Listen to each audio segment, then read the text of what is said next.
Capítulo 3. Los ojos de la guerra.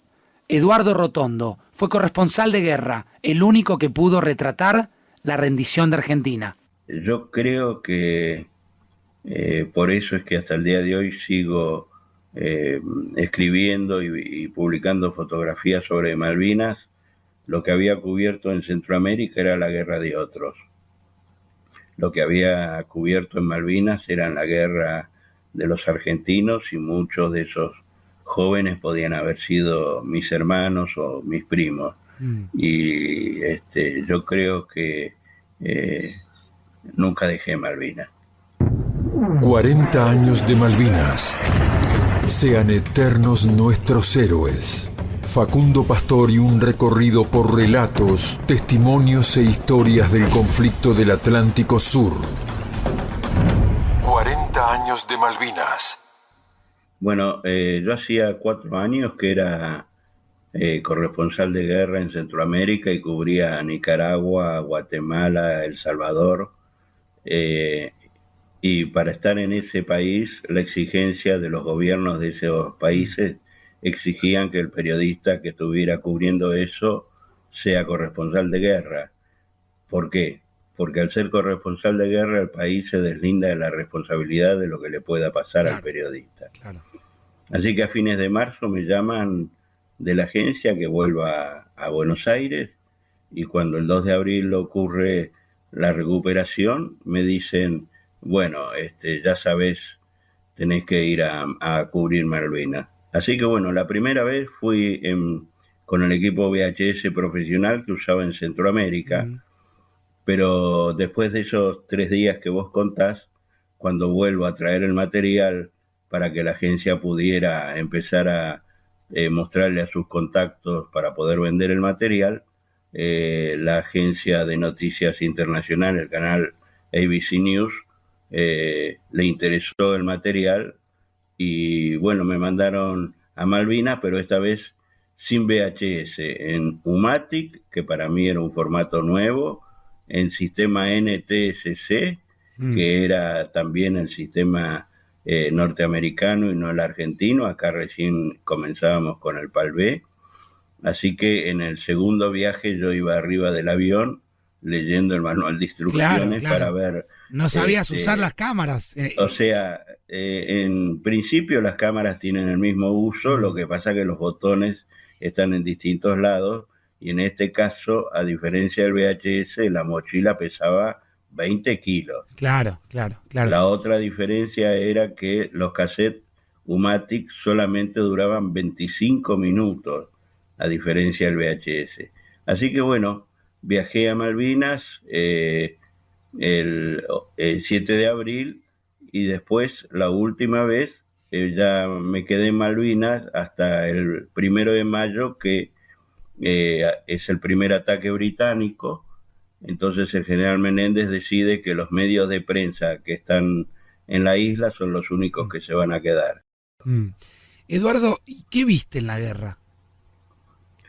En la guerra lo que vi fue que después me decepcioné cuando vine a Buenos Aires. Yo vi verdaderos héroes. Eran soldados con 18 años que no demostraban miedo, que por el contrario, yo creo que esto tuvo mucho que ver la educación. Por aquellos años se enseñaba en la escuela que las Malvinas eran Argentina. Hasta una revista para chicos, la Villiquen, para cierta fecha mostraba siempre la tapa igual, que era todo el continente y una bandera argentina que lo unía con las islas. A ver, cuando escribo algo me dicen, sí, bueno, pero estaban muertos de frío, tenían hambre, tenían miedo. Muertos de frío y que tenían hambre puede ser, que tenían miedo para nada, porque el 14 de junio, cuando se decreta un cese del fuego para tratar la rendición, los soldados querían seguir combatiendo. Tu boleto de ingreso a la guerra fue proponerte como, proponerte para custodiar un huevo gigante de Pascua que mandaba una empresa. Sí, a ver, yo estaba hacía 3 días. Primero fui a Comodoro Rivadavia, como el resto de la prensa, Sí. y desde ahí era imposible poder viajar a Malvinas. Así que me fui a Río Gallegos, donde salían los aviones Hércules cargados hasta el máximo. Y yo hablaba con los pilotos, pero me decían, mirá, no hay lugar, no sé dónde ponerte, qué sé yo, hasta que llegó este huevo de Pascua, Mm. que querían que sí o sí llegase a Malvinas para el 11 de Claro. abril, que Que era el era un domingo de huevo, Pascua. huevo gigante que donaba quién. La firma Felford. Mirá vos. Y entonces el piloto le dice a la persona que lo trae en una camioneta, mira, yo lo pongo en la parte de atrás, pero no sé si va a llegar entero. Entonces yo me le acerco y le digo, bueno, si yo puedo subir, me comprometo a ponerme el huevo entre las piernas y abrazarlo con las manos para Claro. que llegue entero. Y hasta así que fue, llegue a la Eduardo. isla. Y así fue. Y Vos así fue. volaste prácticamente con el huevo, un huevo gigante. Estamos hablando de un huevo que te llegaba que por ahí de la cintura. Sí, eran los famosos huevos de Pascua, esos que eran Sí. muy grandes, Sí, sí, que sí. tendrían, qué sé yo, no sé, 90 centímetros, 1 metro de alto. Claro. ¿Y cuánto Así fue que ese viaje en avión? ¿2 horas, Y 3 horas? Son 2 horas y media más o menos. Y cuando llegué, por supuesto, estaba justo la camioneta del general Menéndez esperando el huevo, porque ya le habían avisado. Así que aproveché la camioneta del general, le pedí al chofer si no me llevaba hasta la gobernación. Llegué a la gobernación, presenté mis cartas credenciales que me identificaban no solo como reportero gráfico, sino como corresponsal de guerra. Y bueno, y de ahí en adelante toda la historia de Malvinas. Claro. Y ahí empezó la guerra para vos. Sí, en realidad hasta el 1 de mayo en Puerto Argentino era un ir y venir de soldados acomodándose, cambiando las posiciones, haciendo sus pozos de zorro, así que era más fácil trabajar. A partir del 1 de mayo la cosa ya se complicó porque empezó el combate verdadero. Muchas gracias. De nada. ¡Viva la Vamos. Muchacho que sigue filmando.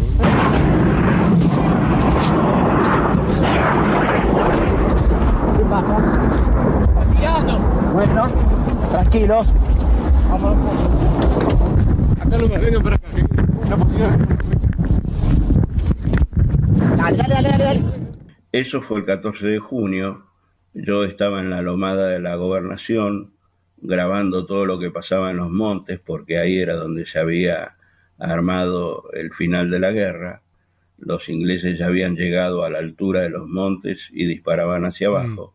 Y los soldados venían replegándose, ni corriendo ni arrastrando los pies, que eso es una identificación de que la persona está vencida antes de ser vencida. Estos venían caminando bien y por la vereda, aunque las bombas venían cayendo cerca. Y entonces 2 o 3 soldados que me reconocieron me dijeron, Rotondo, qué sé yo, y a mí me salió del corazón gritarle viva la patria, y respondieron, ¿no? Y entonces me dio mucha bronca cuando volví al continente y encontré, primero, que los medios no habían contado la verdad. Segundo, que la gente, salvo la del sur del país, que era la que más había sufrido y estaba viviendo lo que había sido la guerra, estaba más preocupada por el mundial que por el regreso de los soldados.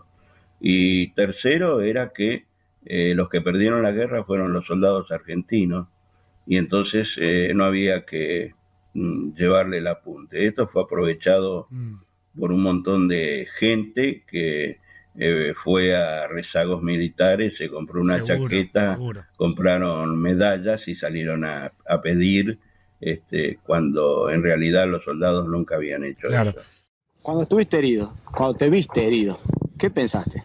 Y en ese momento sentí un dolor terrible en el oído y pensé que podría haber sido la onda expansiva, pero al tocarme y palpar la sangre, diría yo, me di cuenta que había sido una especie de tajo.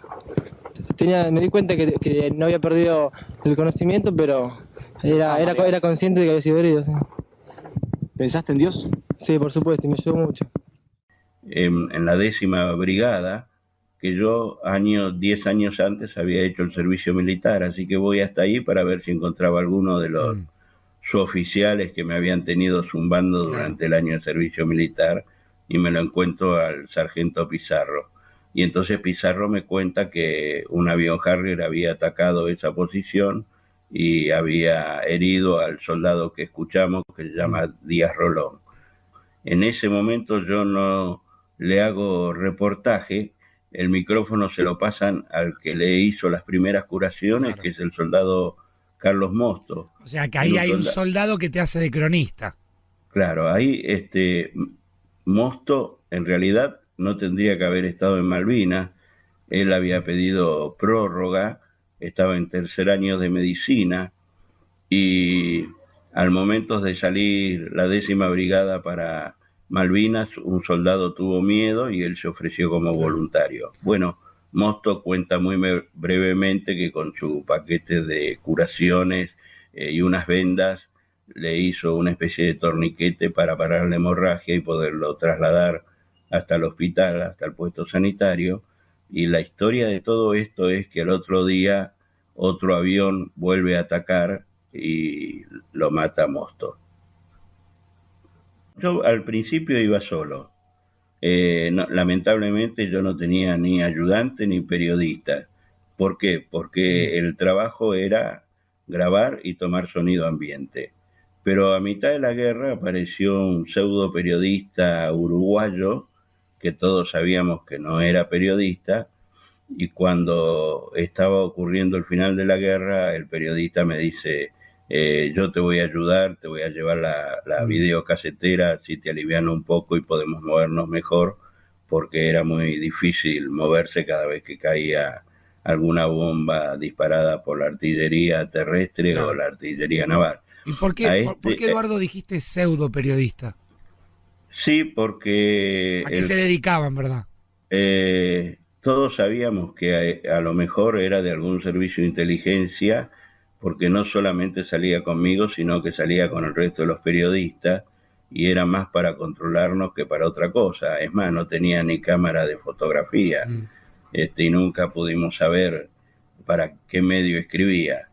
Así que bueno, él es el que me ayudó, gracias a él que llevó la mochila para que yo el 14 pudiera cubrir todo lo que pasó en Malvinas hasta llegar a la rendición, y el 15 desapareció.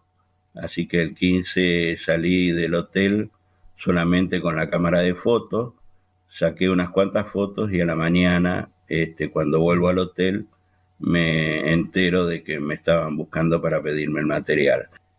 Leía que había un tema que tenía que ver con el reflejo del sol sobre la lente, digamos, de tu cámara, que a veces te delataba, porque vos estabas por ahí en una posición y el reflejo del sol te hacía más visible.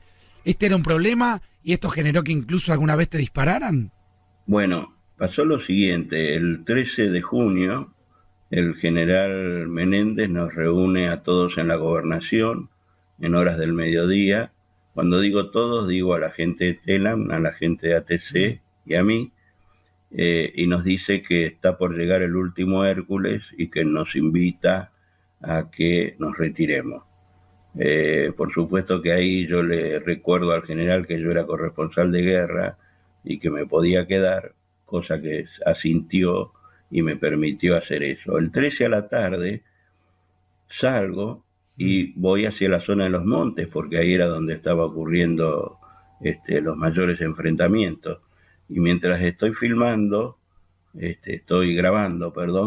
veo que primero me disparan sobre el agua, porque yo estaba siempre caminando por la avenida Costanera, y bueno, la bomba cayó cerca, pero cayó en el agua. Estaba fuera ya de Puerto Argentino, así que decidí retroceder un poco, meterme detrás de uno de esos barcos antiguos que ellos tenían de madera, que lo siguen teniendo como atracción turística, y regulan la puntería y me vuelven a disparar. Sigo retrocediendo, me disparan una tercera vez, o sea, cada vez que yo retrocedía, aparentemente el operador del cañón regulaba la distancia y me volvía otra vez a tirar. Esta tercera vez la bomba cae cerca, levanta del piso de la bahía piedras más la parte de las bombas que eran mortíferas, y una de esas piedras o esquirlas me pega en una de las dos cámaras de foto y me rompe la cámara, pero pega en la cámara y no me pega a mí. Y así, bueno, sigo retrocediendo hasta que llego al monumento de la Segunda Guerra Mundial, que quedaba a pocos metros de la gobernación, y los ingleses seguían disparándome a medida que yo me movía, hasta que, bueno, una vez que llegué al monumento dije, bueno, hasta acá llegué, retrocedamos, apagué el equipo y me puse en un lugar a resguardo más seguro. ¿Estabas identificado? ¿Era claro que eras un corresponsal de guerra? No, no estaba tan claro. No, recién el 14 de junio me puse por primera vez el casco. El gran inconveniente era de que el casco era muy molesto para poder grabar, claro, ya que la cámara la tenía que tener al hombro y el viewfinder, para poder ver lo que iba a filmar, golpeaba con el casco, y aparte de eso producía ruido sobre el micrófono incorporado de la cámara. Así que el único día en toda la guerra que usé el casco, que adelante tenía las iniciales CG y atrás decía prensa, y que fue lo que me identificó el 14 para poderme meter entre medio de las tropas inglesas y encontrarme con los corresponsales británicos, sí, fue el 14 de junio. El 15 no me lo puse, me volví a poner el gorro que tenía de lana, porque salí con la campera que usaban los kelper, la misma que usé yo durante toda la guerra, y entonces pasaba como un kelper más con una cámara al hombro sacando fotografías, ¿no? El combate de Puerto Argentino ha finalizado. Nuestros soldados lucharon con esfuerzo supremo por la dignidad de la nación. La rendición. Bueno, de lo que pasaba en el continente no estábamos enterados, porque no recibíamos ni revistas ni diarios, salvo las noticias que por ahí traía algún piloto, pero nada más. Yo este audio lo escuché después cuando volví al continente, totalmente distinto a lo que estaba pasando en la isla. Mucha gente se cree que el 13 de junio terminó la guerra, y la guerra terminó el 14 de junio, cuando el general Menéndez a las 20:59 firmó la famosa rendición. Hasta las 4 de la tarde en Malvinas se seguía combatiendo, ya había muchos francotiradores británicos disparando a las tropas que se estaban replegando, y cuando se decreta el cese del fuego es donde los soldados dicen ¿por qué nosotros queremos seguir disparando? Una vez que se decreta el cese del fuego, yo me cruzo para el lado de los británicos, que ya habían llegado hasta el hospital militar, para ver si el hospital estaba en condiciones. Cuando estoy entrando por la calle que va al hospital militar, dos comandos británicos que estaban agazapados atrás de una casa me piden agua. Ahí me doy cuenta por primera vez de que no la estaban pasando tan bien como todo el mundo creía. Bueno, llego al hospital, estaban todos los médicos afuera, igual que yo, por primera vez con el casco puesto, pintado de blanco con la Cruz Roja, así que vuelvo. Cuando vuelvo, me encuentro que viene caminando con un bastón, lo que yo identifiqué como un periodista, porque traía una cámara y traía una chaqueta igual que la mía. Entonces me presento, se presenta, me dice: yo soy Matt Hastings, corresponsal de guerra. Nos sacamos una foto cada uno del otro, y prometemos publicar la foto cuando uno llegase a publicar algo. O sea, fue tu encuentro con un par británico que había estado en la guerra igual que vos.